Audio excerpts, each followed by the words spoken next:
The email came at 2:09 a.m. Subject line, "Something you need to see." It was from a man named Mark Ellison, the new owner of my old house, the house that burned. He said he'd been remodeling, tearing down drywall in the living room, when he found a small camera embedded in the corner stud. The lens was scorched black, but the memory card inside still worked. He'd watched the footage. Then, he stopped halfway through. He said it didn't seem right that he was the one seeing it, so he sent it to me. I downloaded the file, clicked play. Static first, then color. A dimly lit living room, the same one where I'd once taught my son how to draw a circle. Then movement. My wife, sitting on the couch. A man beside her. Not me. They were close, too close. He brushed hair from her face, kissed her cheek. The timestamp read 11:42 p.m. The fire started at 11:50. I didn't sleep the rest of that night, just stared at the flickering reflection of the video on my screen. And somewhere, between grief and fury, a single thought surfaced. It wasn't an accident. The next morning I watched it again, frame by frame. There was laughter, whispering, then a sound from upstairs, my son calling for water. She stood, he didn't move. She looked at him, uneasy. He smiled, said something I couldn't hear. She hesitated, then the screen glitched, static. When it cleared, the man was gone. She was by the kitchen counter, wiping tears. Another timestamp, 11:49. A spark of light reflected in the window, small at first, then brighter. The camera caught her turning, then the feed cut out. I rewound it over and over, searching for what I already knew was there. That spark wasn't electrical. It came from inside the house.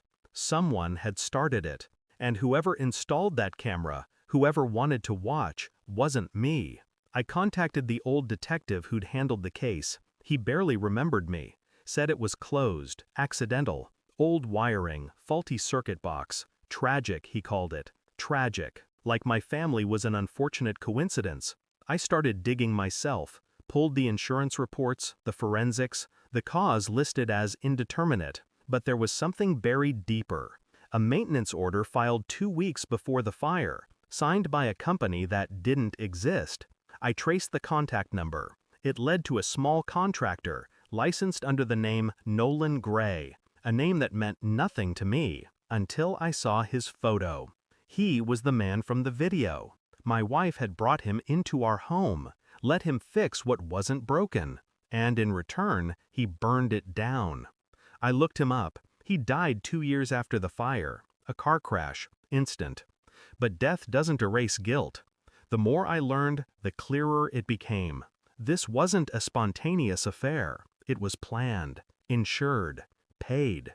She'd taken out a new life policy a month before it happened, one that only benefited her. I drove back to the town I'd sworn I'd never see again.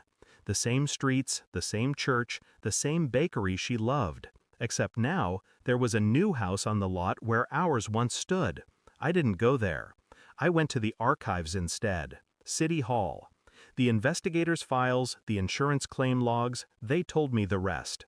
She'd transferred the payout to a private account 3 days after the fire, under her maiden name, which made no sense, because she was dead. Except she wasn't.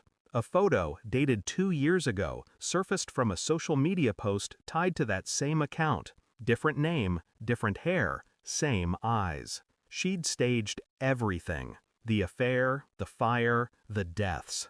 And she'd walked away from the ashes. I found her in a coastal town 3 states away. She was working at a real estate office under a new identity. Her smile was the same. When I entered, she froze, didn't breathe, didn't blink.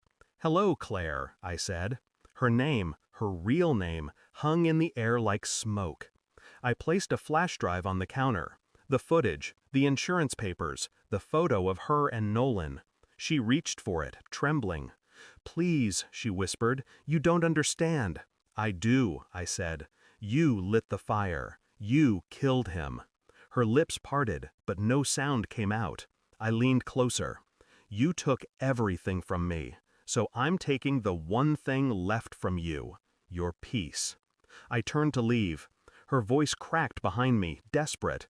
"What are you going to do?" "Nothing," I said. "You'll do it to yourself." She didn't come to work the next day, or the next week. Her name vanished from the office roster within a month. No obituary, no address, just gone. Maybe she ran again, maybe she didn't. It doesn't matter. I still see their faces in the smoke sometimes. My son's small hand pressed against the window. Her silhouette behind him. The flames never fade. But the guilt, the crushing, suffocating guilt, that's gone now. Because I finally know the truth. She didn't die in the fire. She was the fire. And I'm the one who finally put her out. Thanks for watching. Don't forget to like, share, and comment. Subscribe now to Cheating Stories Insight World for more amazing stories.